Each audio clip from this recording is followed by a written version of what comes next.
Imagine it's June 19th, 1983. You're in a mall arcade, and it's the usual wall of noise.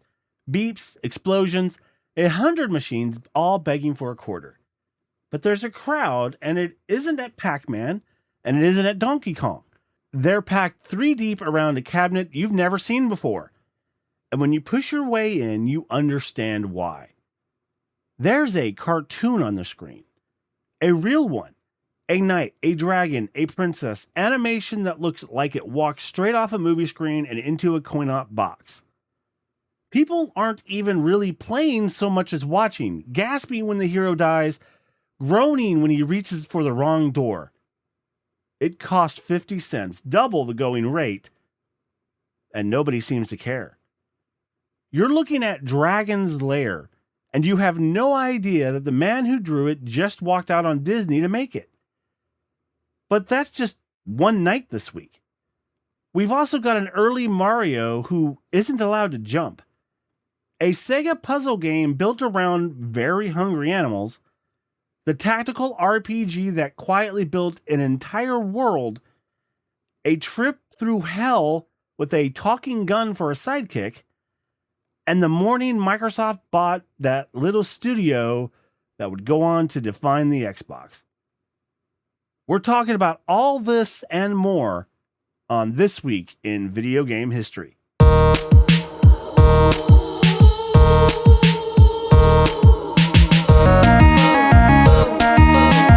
Welcome back, everyone. I'm your host, Doug Coleman, and this week we are covering June 15th through June 21st. It's a week that has a real range to it.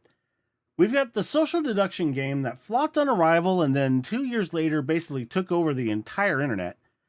An early Nintendo curiosity starring a Mario who trades his jumping shoes for a sledgehammer. A forgotten little Sega puzzler about feeding animals stranded on a console that was already losing its war. The tactical RPG that built one of the richest worlds Square ever made, and a gloriously deranged trip through hell courtesy of 2 of Japan's biggest creative names and a sidekick who happens to be a talking gun-shaped demon. Plus 3 stories worth slowing down for. The Disney animator who walked out, bet everything, and got rescued by an arcade machine. The cursed movie tie-in that spent years in development limbo and somehow came out the closest thing we'll ever get to a third Ghostbusters film. And the single quiet morning a software giant bought a tiny little studio almost nobody was watching and accidentally guaranteed the success of a console that didn't even exist yet. So grab your controller and press start to continue. Here's a game that failed on purpose, sat in the dark for 2 years, then swallowed the entire internet whole. On June 15th, 2018, a tiny studio called InnerSloth, and I mean tiny because it's basically 3 people, released Among Us on iPhones and Android. It's a social deduction game. A handful of little bean-shaped crewmates running around a spaceship doing chores, except 1 or 2 of them are imposters, quietly murdering everyone else and lying about it to your face. Think of it as the party game Mafia or Werewolf turned into a video game. And when it came out, almost nobody played it. It was, by any honest measure, a flop. Then the summer of 2020 happened. The world was stuck indoors, and big Twitch and YouTube streamers went looking for something they could all play together over a voice call. Something built entirely in accusing your friends of lying. Among Us was perfect. It caught fire seemingly overnight, 2 full years after release. By that fall, it had been downloaded hundreds of millions of times, and at one point, a couple of sitting members of Congress hopped on Twitch to play it and pulled one of the largest audiences the platform had ever seen. It's one of the great slow burn stories in gaming, proof that a game's launch date isn't always the day that decides its fate. A quick heads up on this one, I'm giving you the Japanese date, June 18th, 1985, because that's where it landed first. It came to North America that October as an NES launch title, but it showed up on the Famicom in Japan first, and that's our window. Here's the hook. This is a Mario game where Mario is not allowed to jump. On June 18th, 1985, Nintendo released Wrecking Crew, and instead of his usual acrobatics, Mario is hauling a giant sledgehammer around a demolition site, and the weight of it means his feet never leave the ground. The whole game is a puzzle, smashing through walls and ladders in the right order across 100 different phases, while avoiding enemies and a brand new villain making his very first appearance. A grumpy foreman named Spike, who's been turning up to annoy Mario on and off ever since. It came from a serious pedigree, too. It was designed by Yoshio Sakamoto, who'd go on to create Metroid, produced by the legendary Gunpei Yokoi, with music from Hirokazu Tanaka. And here's a detail I love. The Famicom version shipped with a level editor, and if you had Nintendo's cassette tape add-on, you could actually save the demolition sites you designed. A build-your-own-levels tool on a home console in 1985. It's a strange, stiff, fascinating little game. The kind of early experiment that reminds you Mario wasn't always the polished mascot we know now. Our obscure pick of the week, and one almost nobody outside Japan remembers, which is a shame because it's an actual delight. On June 19th, 1996, Sega brought Baku Baku Animal to the Sega Saturn in North America. It's a falling block puzzle game in the Tetris and Columns family, but with one genuinely charming twist. You're matching animals to their food. Drop a panda next to some bamboo, and it'll chop through everything connected to it. Line a monkey up with a bunch of bananas, and watch it clear the board. It's fast, it's cute, it's deceptively strategic. And it started life as a Sega arcade game before making the jump home. And here's the bittersweet part. The reason it belongs on this show. It landed on the Sega Saturn right as the console was getting absolutely steamrolled in America. The PlayStation was running away with the market. The Saturn was a notoriously difficult machine to make games for, and Sega's own missteps were piling up. So a genuinely good little puzzle game like this just got buried. A bright spot on a console that was already quietly losing the war. And if you ever come across it, give it a shot. It's exactly the type of forgotten gem this show exists to dig back up. Another Japanese date here, June 20th, 1997.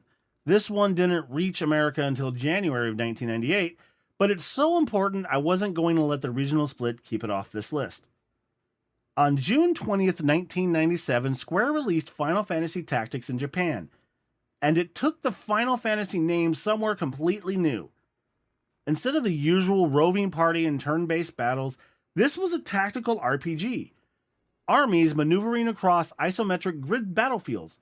Every move about positioning, elevation, and a deep, intricate job system that let you build your soldiers into exactly the warriors you wanted. It was the brainchild of Yasumi Matsuno, who had come over from making strategy games like Tactics Ogre, and he brought a darkness with him that the series had never quite seen before. Because the real achievement of Final Fantasy Tactics isn't the combat, it's the world. Matsuno used the game to introduce Ivalice, a land of warring noble houses, a corrupt church, and a brutal civil war called the Lion War. You play as Ramza Bluth, a young nobleman who watches the official version of history get written by the powerful while the truth gets buried. It's a story about class, faith, and who gets remembered. Heavy adult themes wrapped inside what looked, at a glance, like a cute Square RPG. It sold modestly at first and grew into a beloved cult classic, one of the most respected entries the franchise ever produced. Ivalice would go on to anchor entire other games, and nearly 3 decades later in 2025, Square Enix finally gave it the full remaster treatment. Proof that the world Matsuno built on this date in 1997 never really stopped casting its shadow. We're closing this week with a trip through hell, and a sidekick who's a talking, foul-mouthed demon that turns into your gun. On June 21st, 2011, Shadows of the Damned came to the PlayStation 3 and Xbox 360 in North America, and the credits read like a Japanese horror action dream team. It was directed by the studio Grasshopper manufacturer, written by the gloriously weird Suda51, produced by Shinji Mikami, the man behind Resident Evil, and scored by Akira Yamaoka, the composer who gave Silent Hill its nightmares. You play as Garcia Hotspur, a demon hunter who marches straight into the city of the damned to rescue his girlfriend from the Lord of Demons, accompanied by a wisecracking demon skull named Johnson, who shapeshifts into your torch and your firearms. It is exactly as unhinged as that sounds. A B-movie grindhouse trip full of crude jokes, grotesque monsters, and genuinely clever light versus darkness combat. And it flopped. It came out under a big publisher in a crowded summer. It didn't sell, and it slipped quietly out of the conversation almost immediately. Suda has talked about how rough that development was, and how much got rewritten and reshaped along the way. But the people who played it never forgot it, and the cult around it grew steadily enough that it finally got a remaster in 2024. A second life for a game that deserved a first one. That's the perfect note to end our week on. The loud, strange, doomed swing for the fences that finds its audience years too late. In the teaser, I left you standing in front of that Dragon Lairs cabinet, and I told you the man who drew it had just walked out on Disney. Here's what that all meant. In 1979, on his 42nd birthday, a Disney animator named Don Bluth quit, and he didn't go alone. He walked 9 other animators out the door with him, including his longtime collaborators Gary Goldman and John Pomeroy, in what people still call the Disney Exodus. Bluth's complaint was that Disney had lost its nerve, that it had traded the lush, handcrafted artistry of its golden age for something cheaper and safer. So he left to do it the old way. The walkout gutted Disney's talent so badly it pushed one of their movies back half a year. His studio's first feature was The Secret of Nim. Gorgeous, ambitious, adored by critics, and they flop at the box office. The studio was in real financial trouble. And the thing that bailed it out? An arcade game. The money from animating Dragon's Lair and its follow-up, Space Ace, helped the studio recover what Nim lost. A coin-op machine kept one of the greatest animation houses alive long enough to go on and make An American Tail, The Land Before Time, All Dogs Go to Heaven, and to scare Disney into getting great again. How an animator's bet against Disney ended up rewriting both movie and gaming history, that's one I'd love to tell you guys in the future. We just talked about Among Us nearly dying on the shelf. Here's a game that nearly died before it ever reached the shelf. Ghostbusters, the video game, came out on June 16th, 2009, timed to the 25th anniversary of the original film. And it pulled off something almost no licensed game ever does. It got the whole band back together. Bill Murray, Dan Aykroyd, Harold Ramis, and Ernie Hudson all came back to voice their characters. And Aykroyd and Ramis, the two men who wrote the first films, wrote the game story too. Aykroyd has talked about it as essentially the third Ghostbusters chapter. A lot of fans, including myself, agree. But getting there was brutal. The game spent years bouncing between owners. It was originally being built under Sierra and its parent company, Vivendi. And then in 2008, Activision merged with Vivendi, looked over the whole catalog and decided to keep only a handful of the franchises. And Ghostbusters didn't make the cut. The game was an orphan. It took Atari stepping in to publish it and finally shove it out the door in time for that anniversary. Think about how rare that is. The graveyard of movie tie-in games is enormous. From the infamous E.T. on the Atari 2600 on down, games rushed out to cash in on a release date and forgotten in a week. Ghostbusters is one of the few that climbed out of that graveyard and became something fans genuinely treasure. Why nearly all of them fail, and how this one didn't, that's a whole other story out there for another day. Our last one is the quietest, world-changing moment you'll ever hear about all week. On June 19th, 2000, Microsoft put out a small press release announcing it had bought a small Chicago studio called Bungie. At the time, Bungie was best known for a couple of cult Mac games, Marathon and Myth, and they were deep into an ambitious project called Halo. And here's the part that's easy to forget today. Halo was not an Xbox game.